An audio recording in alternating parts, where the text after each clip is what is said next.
Assalamualaikum warahmatullahi wabarakatuh. Kembali lagi di mata kuliah Risiko Bisnis bersama saya, Nurul Arifianti. Nah, kali ini saya akan mencoba menjelaskan salah satu dari materi di risiko bisnis, yaitu pembiayaan risiko. Nah, apa itu pembiayaan risiko dan juga jenis-jenisnya apa saja? Saya akan coba jelaskan dalam video kali ini. Disimak terus ya.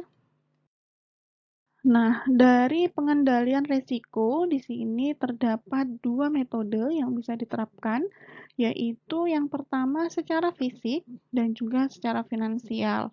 Dari yang secara fisik ini juga terdapat 6 metode yang bisa diterapkan, yaitu yang pertama ada avoidance, kemudian loss prevention atau reduction, kemudian separation, duplication, dan juga diversification. Dan juga yang kedua, secara finansial itu ada transfer resiko dan juga retensi, di mana transfer ini juga terbagi dua, ada penggunaan asuransi dan juga non-asuransi.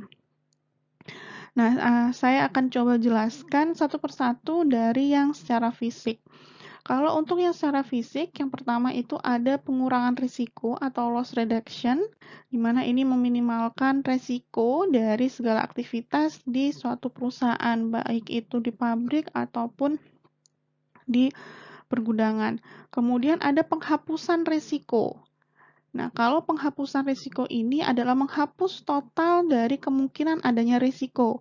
Bisa saja ini aktivitas tersebut tidak jadi dikerjakan ataupun dibatalkan. Nah, itu adalah penghapusan risiko. Namun kalau penghapusan risiko ini juga akan beresiko adanya kerugian. Karena jika aktivitas tersebut dibatalkan, maka ini bisa saja keuntungan yang diharapkan itu gagal untuk didapatkan. Kemudian ada penghindaran atau menghindari adanya risiko. Nah, menghindari ini dari awal aktivitas tersebut sudah dihindari, kemudian sehingga risiko itu tidak bisa terjadi.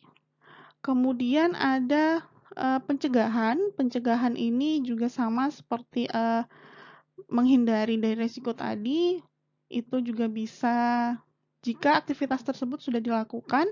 Nah, contohnya saja seperti pelatihan keselamatan, kemudian SOP ini harus diketatkan. Nah, itu contoh dari pencegahan. Kemudian ada pemisahan, kemudian penggandaan, dan diversifikasi.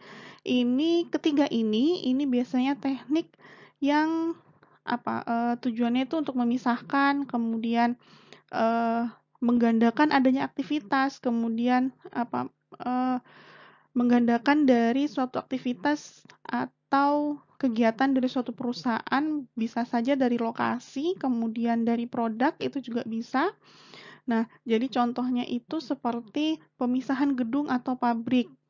Nah, jadi kalau misalkan lokasi dari pabrik tersebut itu berbeda, jadi bisa mungkin yang satu ini rawan banjir atau yang satu daerah tersebut ini aman dari banjir. Nah, itu adalah salah satu cara untuk mengurangi resiko.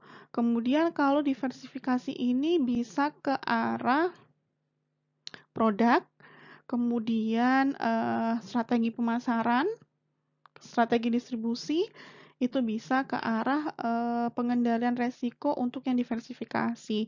Contohnya saja, misalkan dalam satu perusahaan ini tidak hanya menjual satu produk, seperti itu. Jadi ketika salah satu produk ini menurun penjualannya, nanti bisa bergantung kepada produk yang lainnya. Kemudian kalau misalkan dari pemasaran ini bisa saja dari lokasi pemasarannya, target pasarnya. Misalkan lokasi pemasaran di daerah A ini sudah terjangkau semua, sudah tidak ada kira-kira tidak ada peluang lagi untuk bisa dimasukin. Nah, pindahlah ke daerah lain. Nah, kayak gitu. Jadi memisahkan, kemudian menggandakan, memperlebar dari areal jangkauannya. Sama juga dengan distribusinya. Nah, distribusinya ini seperti apa? Jadi ada beberapa strategi ataupun target yang bisa ditentukan oleh perusahaan untuk bisa meminimalkan risiko. Nah, itu tadi yang dari pengendalian risiko secara fisik. Kemudian, nah kita saat ini akan berfokus pada secara finansial, jadi pembiayaan risiko.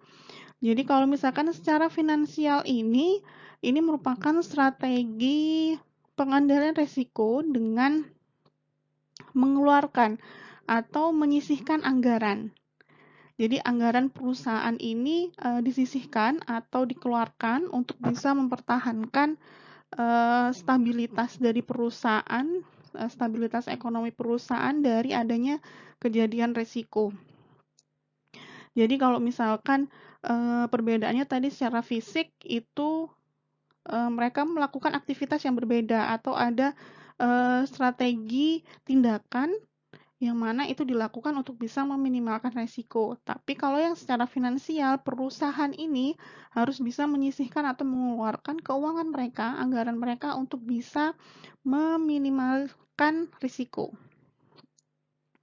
Nah, pada finansial, pada pengendalian resiko secara finansial di sini ada dua, ada yang secara transfer dan juga retention atau retensi. Nah, saya coba jelaskan yang retensi dulu. Kalau yang retensi risiko, ini perusahaan menyisihkan sebagian anggaran untuk adanya kemungkinan risiko yang terjadi.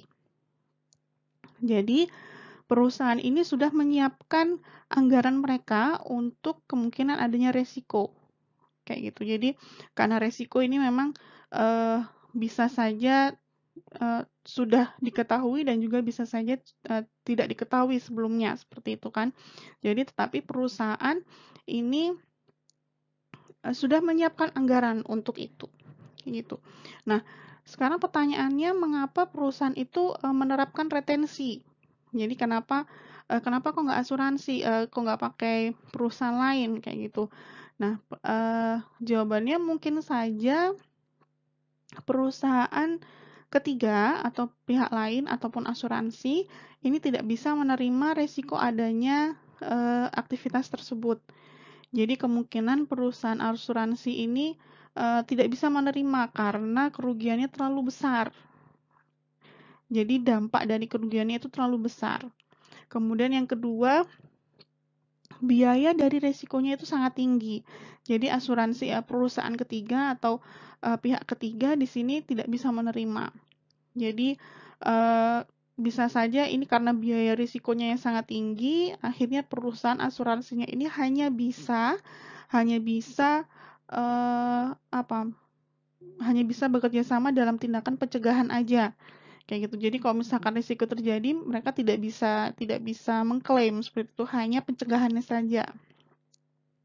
Kemudian tadi saya jelaskan ini kemungkinan risikonya sangat tinggi. Namun juga bisa kemungkinan risikonya itu sangat rendah. Jadi masih bisa diantisipasi oleh perusahaan itu sendiri. Kayak gitu. Jadi ada dua faktor kenapa perusahaan ini menerapkan retensi. Bisa saja risikonya terlalu besar atau terlalu tinggi, biayanya terlalu tinggi, dan juga ada juga risikonya itu terlalu rendah atau terlalu kecil. Jadi bisa diantisipasi sendiri. Kemudian ada faktor juga yang harus diperhatikan oleh perusahaan ketika menerapkan retensi. Jadi karena risiko ini harus ditanggung sendiri oleh perusahaan, maka perusahaan ini harus bisa melihat anggaran keuangan mereka. Jadi mereka harus bisa melakukan penghematan atau penataan keuangan yang secara efektif, jadi tidak terlalu membebani perusahaan seperti itu.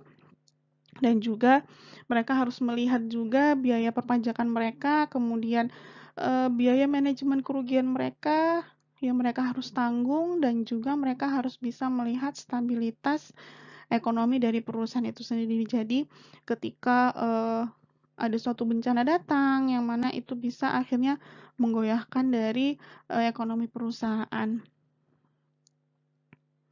Nah, ada beberapa metode dari perusahaan untuk menerapkan retensi. Bisa dengan mengurangi aset mereka, yang mana aset ini bisa dijual, kemudian yang kedua ini juga bisa biaya resiko ini dimasukkan ke dalam biaya operasional dari perusahaan. Jadi sudah diprediksi pada saat perencanaan keuangan, jadi ini sudah dimasukkan ke biaya operasional mereka. Kemudian untuk retensi sendiri, jadi perusahaan ini harus bisa mengalokasikan setiap tahunnya. Jadi setiap tahunnya ini harus bisa mengalokasikan cadangan keuangan mereka, yang mana ini setiap tahunnya pasti akan lebih besar uangnya, nilai nominalnya. Jadi perusahaan harus bisa menentukan strategi kalau misalkan menerapkan dari pengendalian risiko yang secara retensi, kayak gitu. Oke, sekarang kita lanjut ke transfer risiko. Jadi tadi itu adalah retensi, di mana finansial itu ada dua, ada transfer dan retensi. Sekarang kita masuk ke yang transfer risiko. Nah, kalau transfer risiko ini berarti memindahkan risiko kepada perusahaan lain atau ke pihak ketiga. Transfer risiko sendiri itu ada dua, ada yang penggunaan dengan asuransi dan juga ada yang non-asuransi. Jadi kalau non-asuransi ini biasanya kemarin kita juga sudah bahas hedging, kemudian ya seperti kontrak dengan perusahaan lain. Nah, untuk yang asuransi, jadi kebanyakan ya pada umumnya perusahaan itu membeli asuransi atau bekerja sama dengan perusahaan asuransi untuk menanggung resiko yang terjadi di perusahaan mereka. Tujuannya untuk apa? Ya berarti mentransfer resiko ke perusahaan lain. Yang mana imbalannya adalah dengan pembayaran premi. Jadi ada uang administrasi yang harus dibayarkan oleh perusahaan. Kemudian kategori resiko yang bisa diasuransikan itu seperti apa? Ya, resikonya harus murni, kemudian harus bisa terukur, dan juga harus bisa dinominalkan berupa uang. Jadi nominalnya itu berapa sih? Jika itu terjadi kemudian dibayarkan oleh perusahaan asuransi.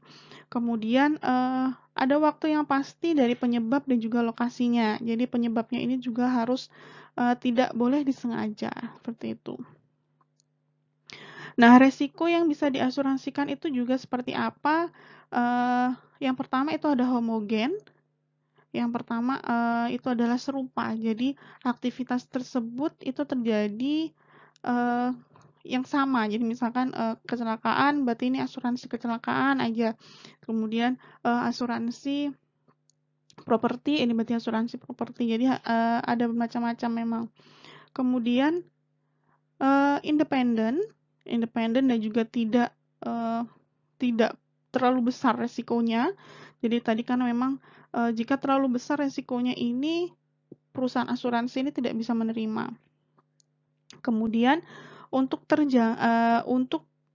resiko yang bisa diasuransikan juga itu terjangkau. Terjangkaunya ini bukan terjangkau murahnya atau klaimnya itu murah, bukan, tapi perusahaan asuransi ini kan pasti juga harus bisa memikirkan ekonominya itu seperti apa, kayak gitu. Nah, sekarang kita lanjut ke non-asuransi. Nah, kalau non-asuransi ini biasanya mengalihkan atau mentransfer risikonya ini kepada pihak lain, tetapi bukan perusahaan asuransi. Ada dua metode, tadi yang pertama itu hedging, kemudian ada yang kontraktual. Kalau kontraktual ini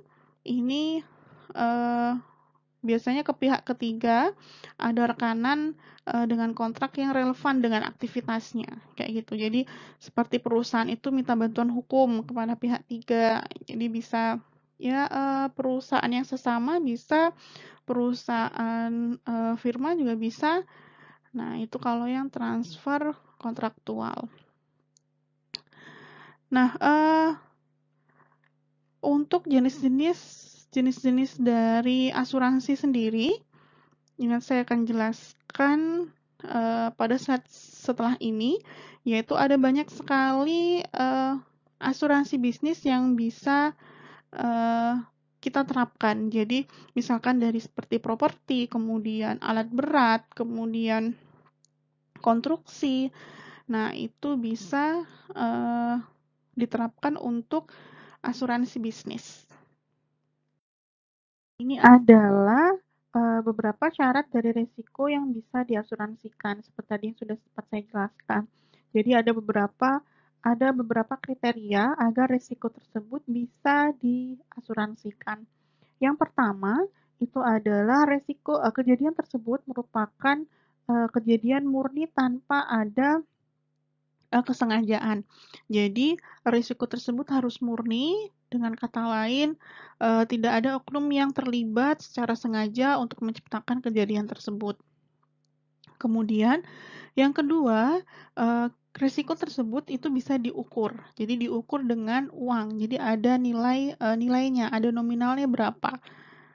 Kayak gitu. Jadi misalkan sering kita dengar kerugian ini mencapai berapa juta. Nah, seperti itu. Jadi pengalihan risikonya itu bisa dilihat secara finansialnya.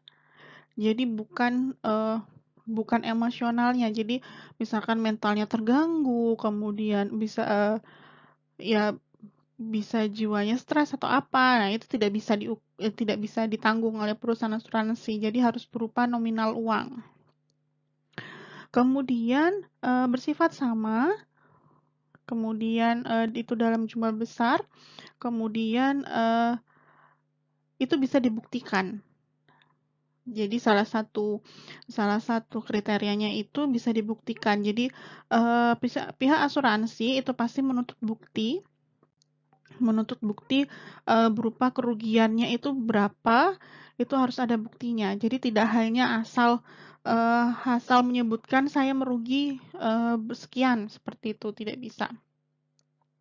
Kemudian mengandung kerugian. Jadi ya ada pihak yang merasa rugi. Nah, pihak tersebut ini mengasuransikan dari aktivitas tersebut, maka perusahaan asuransi wajib untuk bisa mengevaluasi dan juga mengklaim dari asuransi yang sudah ditanggung oleh perusahaannya, seperti itu. Selanjutnya, bagaimana sih perusahaan itu menentukan penggunaan dari strategi pengendalian? Nah, mayoritas perusahaan ini yang menggunakan strategi ini melihat dari cakupan risikonya. Jadi ketika risiko tersebut ini masih bisa diantisipasi sendiri, ini biasanya metode yang digunakan itu adalah metode pencegahan atau yang secara fisik tadi. Nah, jika risikonya ini sudah terlalu besar atau tidak bisa ditanggung sendiri oleh perusahaan, ini biasanya menggunakan metode penghapusan, kemudian metode pemindahan risiko atau transfer itu tadi dengan menggunakan pihak ketiga atau perusahaan asuransi. Nah, sekarang kita melihat apa saja sih asuransi dari aspek bisnis. Jadi ada beberapa jenis asuransi yang mana ini bisa dikategorikan kalau misalkan berdasarkan industri, ini biasanya dilihat dari industri konstruksi dan juga ada industri energi yang mana itu risikonya sangat besar, yang mana harus ada pihak ketiga yang bisa menanggulangi. Kemudian kalau misalkan berdasarkan jenisnya, itu contohnya ada jenis asuransi kecelakaan, kemudian perjalanan itu juga ada, kemudian dari ukuran bisnisnya. Ada juga perusahaan asuransi yang membedakan dari bisnis kecil, mikro dan juga kecil, kemudian ada yang juga besar dan juga multinasional. Kalau misalkan berdasarkan solusinya, ini biasanya ada juga yang penggunaan tanggung gugat. Nah, sekarang saya coba jelaskan satu persatu. Kalau yang untuk berdasarkan industri, di mana ada konstruksi dan juga energi. Kalau konstruksi, ini biasanya mengarah ke pembangunan. Nah, ini eh, digunakan, diterapkan oleh contohnya seperti kontraktor, pengembang, pemodal. Nah, itu. Ini biasanya menggunakan asuransi jenis yang konstruksi ini, yang mana untuk bisa menghadapi risiko yang terjadi di industri konstruksi, yang mana bisa menyebabkan penundaan proyek dan juga tanggung gugat, kayak gitu. Nah, cakupan dari risiko konstruksi ini apa saja? Ini bisa di pabrik, kemudian peralatan kontraktor yang itu tidak kecil dan juga tidak murah untuk peralatan kontraktor sendiri. Kemudian penundaan dalam bisnis ini juga bisa diasuransikan, kemudian tanggung gugat. Kemudian di resiko konstruksi juga itu ada rekayasa sipil. Jadi kalau misalkan rekayasa sipil ini seperti pembangunan proyek pemerintah. Jadi seperti pembangunan proyek tenaga air, jalan tol, rel kereta api, pipa saluran. Nah, ini biasanya menggunakan asuransi untuk yang konstruksi, di area konstruksi seperti desain, kemudian pemeliharaan, kemudian ada bencana alam. Nah, cakupannya itu. Kemudian ada resiko pemasangan juga. Resiko pemasangan ini seperti ya ini pasti bekerja sama juga dengan pemerintah seperti instalasi listrik, kemudian kalau misalkan swasta ini seperti industri baja, aluminium, farmasi, yang mana ini membutuhkan pemasangan atau instalasi alat-alat, bisa juga tentang pemindahan atau pemasangan mesin dan juga peralatan, ini bisa diasuransikan, kayak gitu. Kemudian yang kedua, kalau dari energi ini biasanya risikonya itu seperti kerusakan mesin, kemudian cakupannya itu seperti di pembangkit listrik atau eh, pelindungan bank, dan juga seperti kejahatan komputer atau penipuan penipuan cyber ya, penipuan elektronik kayak gitu. Ini bisa diasuransikan ke yang energi kayak gitu.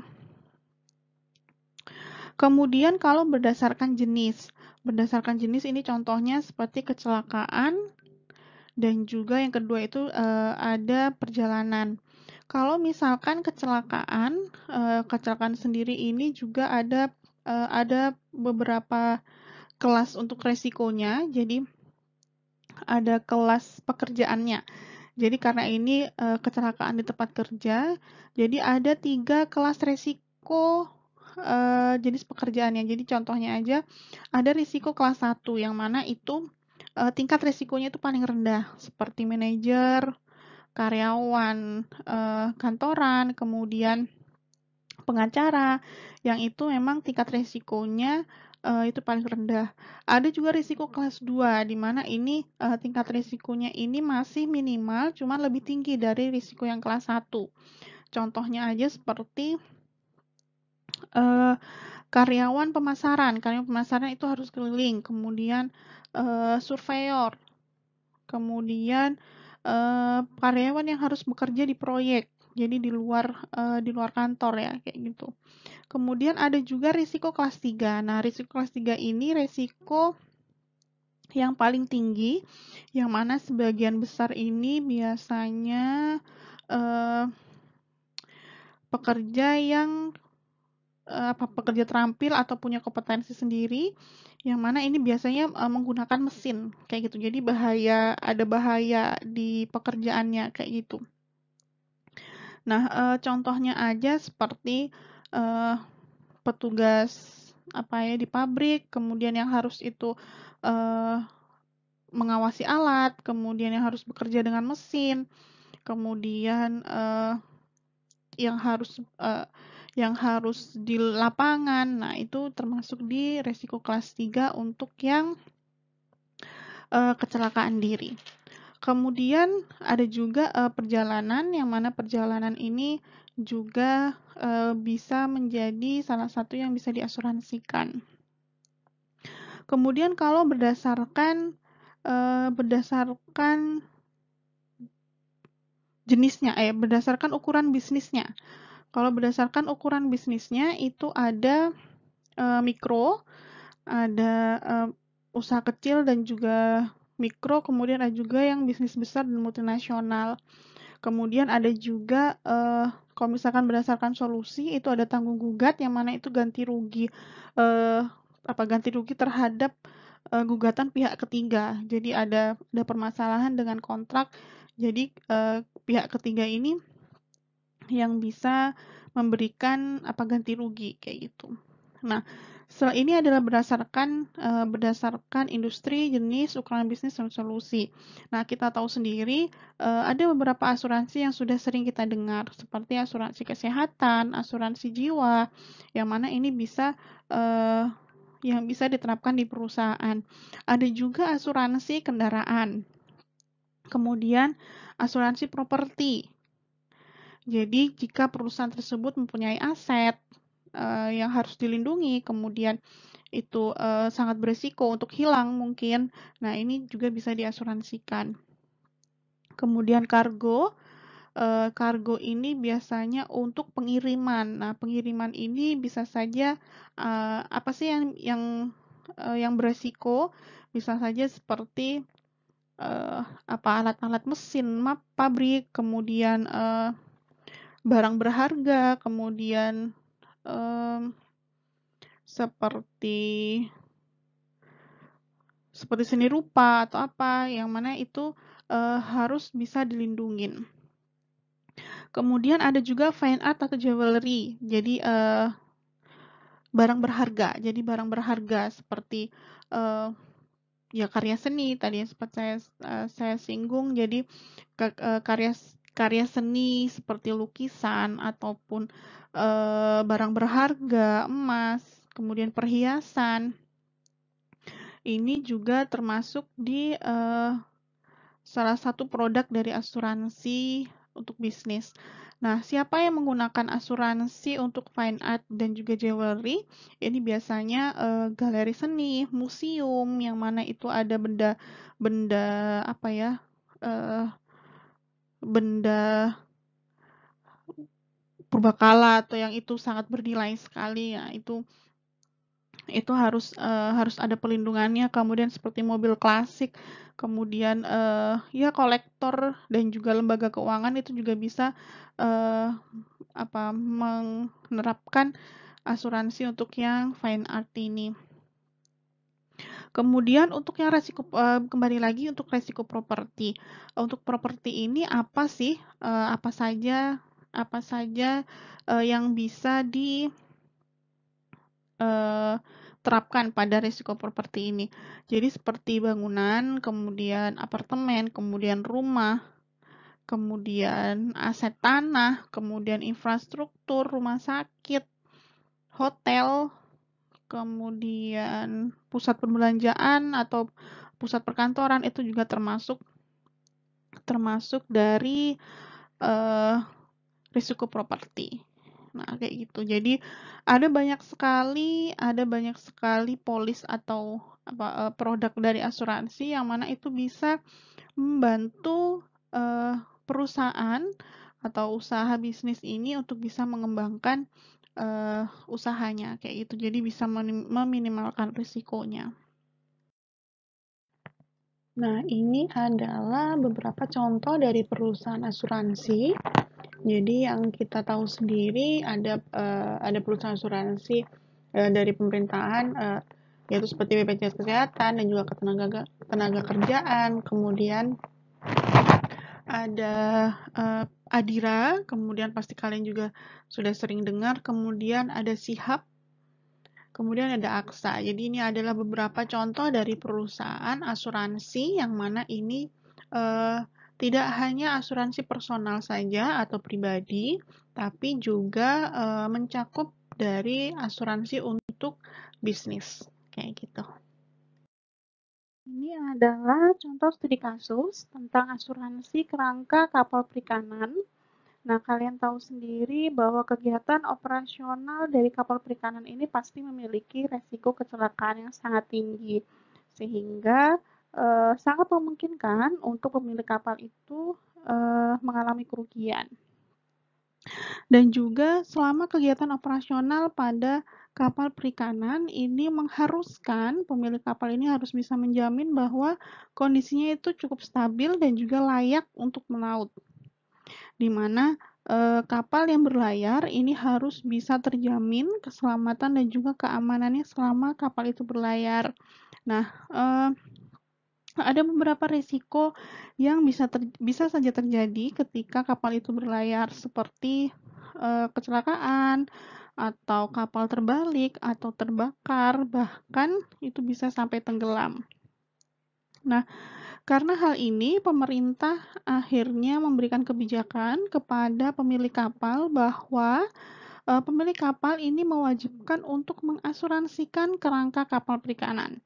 Jadi ini juga didukung dengan Undang-Undang Nomor 17 Tahun 2008 itu tentang pelayaran, bahwa kerangka kapal tersebut harus diasuransikan oleh pemiliknya.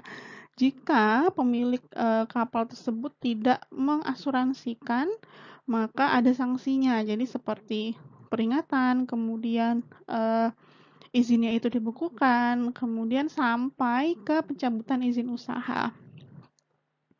Di sini dicontohkan bahwa terdapat perusahaan umum perikanan Indonesia, yang mana ini salah satu tugas dan juga tanggung jawabnya ini untuk menyelenggarakan pengusahaan dan juga pelayanan barang dan jasa untuk bisnis perikanan, yang mana untuk pengguna jasa pelabuhan perikanannya ini itu ada nelayan ataupun masyarakat perikanan.